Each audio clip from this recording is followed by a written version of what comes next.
Di antara jajaran pegunungan megah yang menghiasi tanah air, ada satu nama yang selalu disebut dengan nada berbisik. Namanya Gunung Salah. Bukan karena keindahannya yang kurang atau jalurnya yang tidak menantang. Justru sebaliknya. Gunung ini menyimpan pesona alam yang luar biasa. Namun di balik keindahan itu, tersimpan sebuah reputasi yang membuat banyak orang berpikir dua kali sebelum menjejakkan kaki di sana. Gunung Salah dikenal sebagai salah satu gunung paling angker di Indonesia. Seolah-olah, setiap langkah yang kita ambil di lerengnya adalah sebuah undangan untuk memasuki dimensi yang tak kasat mata. Bagi para pendaki berpengalaman, nama Gunung Salah bukanlah sekadar tantangan fisik. Ini adalah ujian mental dan spiritual. Setiap tempat angker pasti memiliki cerita di baliknya. Begitu pula dengan Gunung Salah. Keangkerannya tidak muncul begitu saja. Salah satu legenda yang paling sering terdengar adalah tentang sebuah kerajaan gaib yang konon berdiri megah di salah satu puncak gunung ini. Kerajaan ini dihuni oleh makhluk-makhluk halus yang dipimpin oleh seorang ratu yang sangat kuat. Konon pada zaman dahulu kala, terjadi sebuah pertempuran besar di kaki gunung ini. Pertempuran antara dua kerajaan manusia yang memperebutkan wilayah. Arwah-arwah para prajurit yang mati dengan penasaran inilah yang dipercaya masih bersemayam di lereng-lereng gunung. Suara derap langkah kuda di malam hari, atau teriakan perang yang menggema di tengah kesunyian, seringkali dikaitkan dengan kehadiran arwah para prajurit ini. Selain kisah kerajaan gaib dan arwah prajurit, ada juga mitos tentang pasar setan. Di Gunung Salah, pasar setan diyakini berada di sebuah area terbuka yang dipenuhi bebatuan. Mereka yang terpilih bahkan bisa melihat wujud pasar itu, lengkap dengan para pedagang dan pembelinya yang bukan dari dunia kita. Salah satu cerita yang paling sering dibagikan adalah pengalaman seorang pendaki bernama Ardi dan kelompoknya beberapa tahun lalu. Sejak awal pendakian, Ardi sudah merasakan ada yang aneh. Udara terasa lebih berat dan suasana terasa lebih sunyi dari biasanya.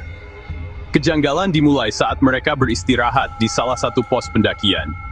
Saat sedang asik berbincang, salah seorang teman Ardi tiba-tiba terdiam.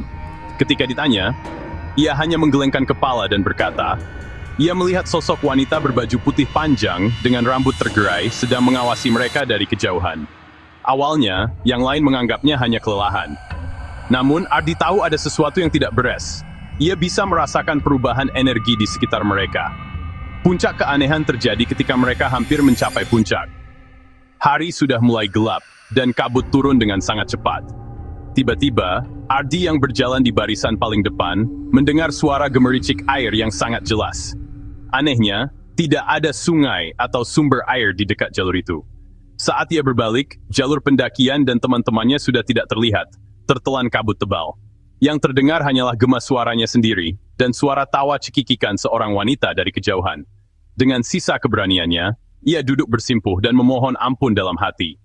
Ia meminta maaf jika telah lancang dan tidak sopan. Setelah beberapa saat yang terasa seperti selamanya, kabut perlahan menipis. Ia melihat cahaya senter teman-temannya tidak jauh dari sana.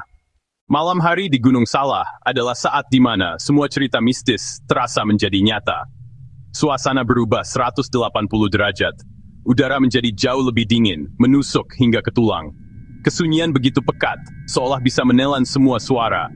Hanya ada suara angin yang berdesir melalui dedaunan, terdengar seperti bisikan-bisikan lirih yang entah membicarakan apa.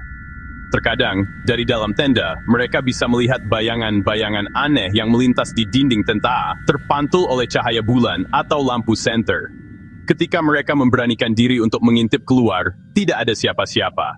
Hanya ada kegelapan dan pepohonan yang diam membisu. Suara-suara aneh adalah teman setia di malam hari. Selain suara tawa cekikikan yang sering dilaporkan, ada juga suara tangisan pilu seorang wanita yang seolah datang dari balik pepohonan. Perasaan yang paling menakutkan adalah ketika mereka mencoba berinteraksi langsung. Ada cerita tentang tenda yang diguncang-guncang dengan keras di tengah malam, padahal tidak ada angin atau badai. Ada juga yang merasakan seperti ada tangan dingin yang menyentuh pundak mereka saat sedang mencoba tidur. Salah satu fenomena paling umum dan paling membuat bulu kuduk berdiri di Gunung Salah adalah suara-suara tanpa wujud. Suara yang paling sering didengar adalah bisikan.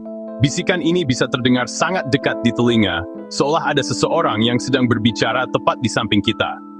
Selain bisikan, ada juga suara tangisan. Biasanya ini adalah suara tangisan seorang wanita. Suaranya terdengar pilu dan menyayat hati. Fenomena suara lainnya yang tak kalah menyeramkan adalah suara gamelan atau musik tradisional Jawa. Suara ini biasanya terdengar di malam hari, mengalun lembut di tengah kesunyian.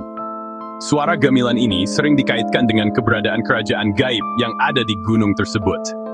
Seolah-olah para pendaki diberi kesempatan untuk mendengarkan alunan musik dari dimensi lain. Yang paling membuat merinding adalah ketika suara-suara itu meniru suara manusia. Misalnya, suara langkah kaki yang mengikuti dari belakang. Gema di antara pepohonan ini adalah cara mereka berkomunikasi. Apapun niatnya, suara-suara tanpa wujud ini adalah bukti nyata dari eksistensi dunia lain yang ada di Gunung Salak. Setelah mendengar semua kisah mistis dan pengalaman mencekam di Gunung Salak, apa yang sebenarnya bisa kita pelajari? Pelajaran pertama adalah tentang kerendahan hati. Di hadapan alam yang luas dan megah, kita sebagai manusia hanyalah makhluk kecil. Pelajaran kedua adalah tentang keberadaan dunia lain. Ada dimensi lain, ada kehidupan lain yang berjalan beriringan dengan kita. Kisah-kisah ini juga menjadi cermin bagi diri kita sendiri. Jika kita datang dengan hati yang bersih, niat yang baik, dan pikiran yang positif, alam pun akan menyambut kita dengan ramah. Pada akhirnya, Gunung Salak lebih dari sekadar tujuan pendakian yang angker. Ia adalah seorang guru yang bijaksana. Selama kita membawa niat baik dan rasa hormat, tidak ada yang perlu ditakutkan. Karena di balik semua kisah mistisnya, Gunung Salak tetaplah sebuah keindahan ciptaan Tuhan yang patut kita syukuri dan kita jaga bersama.